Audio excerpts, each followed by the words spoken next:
too many people, up to now, people have believed that prayer, like something like prayer is everything, which is true.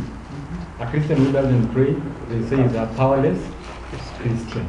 That's very true. But can't we reason in ourselves, even as believers, and see people have been praying all the time, but the changes have been little.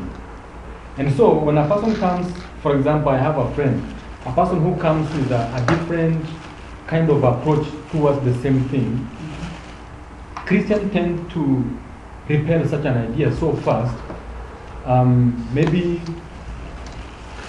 giving it a certain name, an unspiritual name, that this guy is maybe carnal or something. But the reality is, if somebody is praying too much and the resultant effect is too low, to me I believe there's a problem. And when you address such a thing, for example, I was just sharing with a few brothers somewhere and I was asking myself, kweli maombi, si tunaombanga wapendwa? Tunaombanga kweli, tunaomba. Hatukatai. Na kuna wakati wa kuomba, na kuna wakati wa kungojea. But can't you see sometimes, all this far we've been praying, but how many prayers have we received the answers? How effective are we being? And therefore, people, when you come up with an idea and saying, are we falling short of knowledge? Are we falling short of the right kind of prayer? And praying our own way. Unajua kuna prayer ingine inaweza tokea tu Felix, nimekuwa na gari na bombard heaven kwa sababu ile lazima ikuwe alikuwa ni God kuna kitu alikupatia.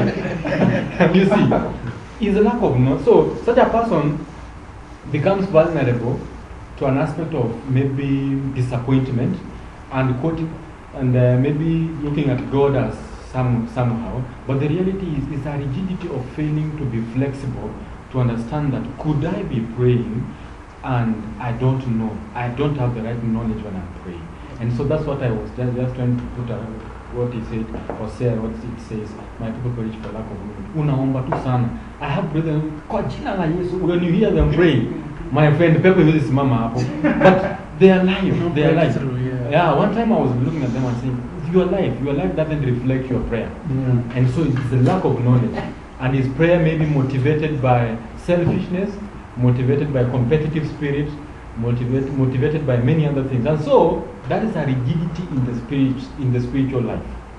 Kukata knowledge, kukata change, kukata accepting a new way of doing things. And the people, as I finish, people who are doing them differently. I have a friend who has a ministry, and he said he doesn't do evangelism. Kujenga kanisa yake ikuwe kubwa, but his church is growing. So I asked him, what do you do? He said, I sow the word. I plant the word. And wherever the word goes, it brings people. And so, for some people, and even me before I came to understand, I was rigid on it. I said, how can church grow aje bila kuweka crusade huku? It's like marketing, business and marketing. Yeah. All right. One more. Let me just. I think we need to also look at the subject of rigidity from the context of John. Rules without love. So I think in our context we need to find out because what I can see, we are all rigid in some way. We are rigid in some way. We probably on a daily basis we find ourselves rigid in some way. For example, when somebody maybe you find a missed call but you don't want to call back, it's an aspect of rigidity. But now what according to the way I understand, probably you don't want to. You are too rigid to even, because love without love, rigidity without love. If love was in, then you can respond back. But now, in our context, I wanted to maybe we highlight what probably has formed us to be rigid, the way as masters of men, as individuals, what has caused us to be probably rigid. And when I was just pondering about it, I was thinking that probably it has been formed by our past, when we were growing, the schools we have gone to.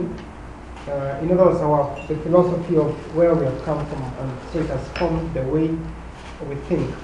And I wanted to quote, and probably you can challenge it. There is a poet, a Danish poet, who says that those who make others feel inferior, so the act of making others feel inferior is inferior in itself, and there are no inferior human beings in the world, because that act.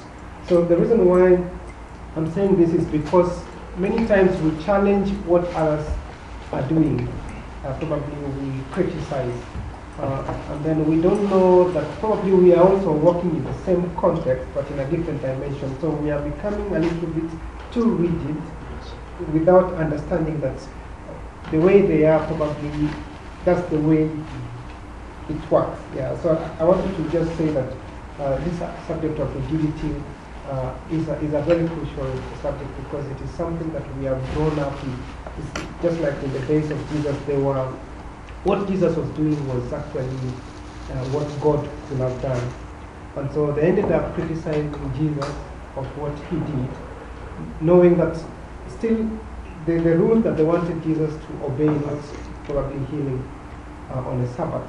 But if the main, what God could have done was to heal on the Sabbath, because that is what God intended to do.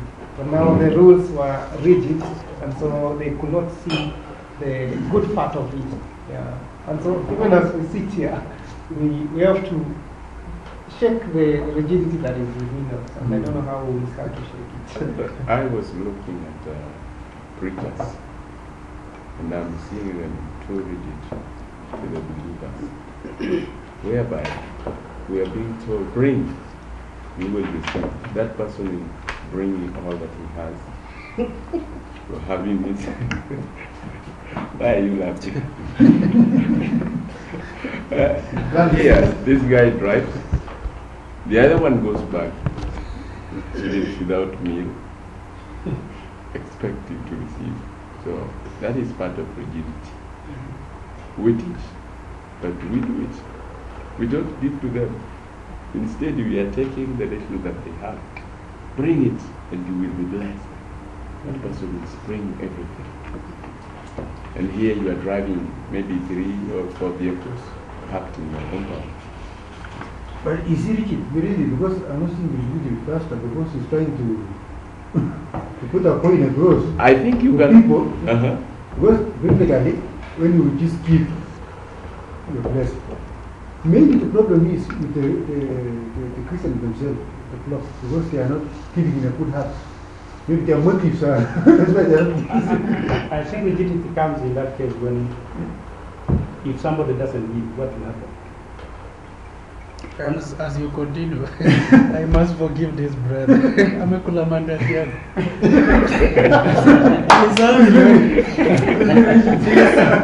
Nilisahau niliweka mandasiani. I thought this is. Amenipea nikasignal. Nilifikiria ni. Akanoda akasema go ahead. Sasa kuona. It's not. I saw you giving